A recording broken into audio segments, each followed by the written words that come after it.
Hello and welcome back to another episode of GNG News. Today we are going to be doing a review for a game that I recently got the platinum for, which is none other than Shadow Warrior 3, which is a over-the-top hack and slash gun wielding madness of a game. So I've written down a brief review of the game and my thoughts and feelings about it, so let's get into that and explore that today.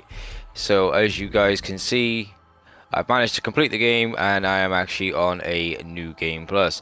So Shadow Warrior 3 came out in 2022. I've had the game actually since then, and as I said, it's a first person hack and slash shooter. There are some very cool guns. You get to wield a katana. You have some cool abilities, like you can use chi, which is pretty much like the force to push enemies back.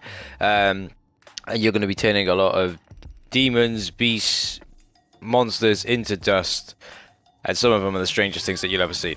So the plot is a bit mad, but here we go. So the former Shogun Lo Wang and his rival Ochizilla team up to stop a giant world-eating dragon. Lo Wang accidentally unleashed, which is now causing a global apocalypse.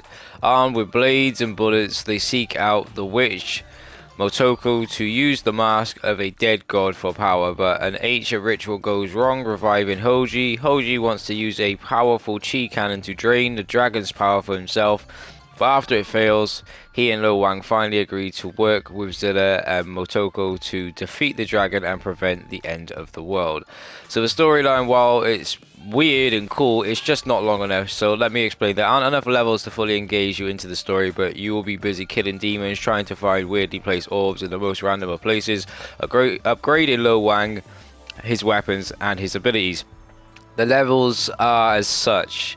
So there's the dragon's back, there's Way to Motoko, there's Motoko's Thunderdome, there's the Dam, Walking on Eggshells, which is one of my favorite, which is when you fight this weird demon chicken bird thing. Egg Express, Doomsday Device, Wayfarer's Forest, The Fast and the Fury. Obviously they could say The Fast and the Furious, they'd probably get sued. Midnight Snack, Interstellar, Inspector, and the ending itself. The game, to get the platinum, is about 15 hours, and that's mainly because you have some trophies that require you to kill so many of an enemy type, kill so many enemies in a certain way, collect all the collectibles, of course, fully upgrade all the weapons, fully upgrade Lo Wang's abilities, complete levels, and that is pretty much about it. It's not the hardest platinum in the world to get, it's pretty much rinse and repeat, but the gameplay is pretty fun if you want to get the most out of this game. Once you've got the platinum, I would do what I've done, go back, play a new game plus, which allows you to also unlock a survival type mode, which is kind of like a horde mode, but put the game probably into like its hardest version to play, and you will make the most out of it. Also, once you complete the game, as you can see just here, there are some cool skins that you can unlock by doing certain challenges in survival modes and ranking up your character. You also unlock a new set of challenges that you only get to complete once you have completed the game. There are challenges in the game that you can also do as well to get orbs. You don't have to do these, but if you're someone like me who wants to fully get 100% out of the game and get the platinum, you will have to do a lot of challenges. Most of these challenges are generally based around kill an enemy in a certain will, kill so many of an enemy, and that's pretty much it. It is pretty rinse and repeat, I'm not gonna lie, but if you're somebody who likes anime, cool katana swords, over-the-top weapons, weird demons to kill, this is a game definitely for you. If you imagine Doom and anime smashed together, this is pretty much what you would get, and this is something I've been looking for quite a while. I got this game when it first came out, I didn't get around to completing it, and then of recent I had a bit more time on my hands since moving property.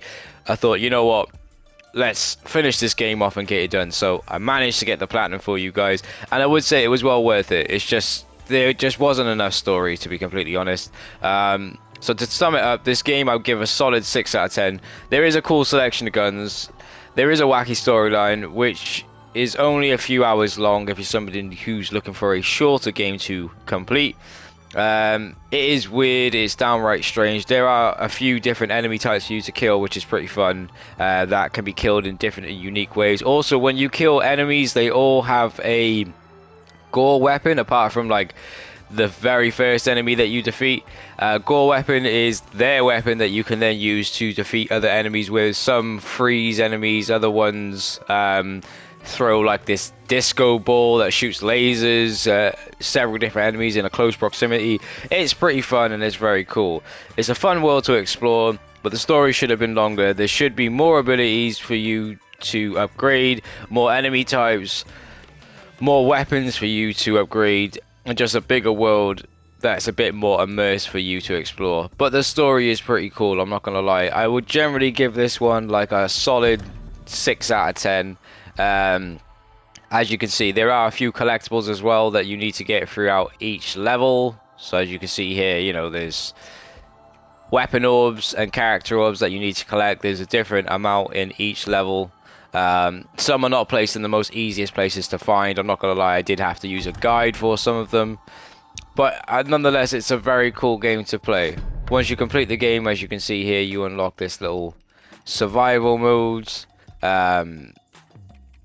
which can only be done once you've obviously completed the game itself. But yeah, it's a very cool game to play. It's something that's pretty simplistic as well. If you put it in the easiest mode, I wouldn't say this game is too challenging, but it's a very cool game to play. So Shadow Warrior 3, I'm currently playing it on the PS5, not the PS4 version. This game, generally, I give it a solid 6 out of 10. It's a cool platinum to have, but you will be rinse and repeating, going back through chapter selection to find weapon orbs, to find character orbs. The levels themselves are not very hard to complete. The bosses, I didn't have any trouble with any of the bosses, to be completely honest with you. I was able to get through the story very easily and very quickly. It was just finding weapon orbs and character orbs. Some are hid in the most obscure of places, but you will get through it. It is pretty fun, you know. Check it out for yourselves. If you have enjoyed this review, leave a like, subscribe, turn on post notifications if you haven't done already, and check out Shadow Warrior 3 right now. Peace.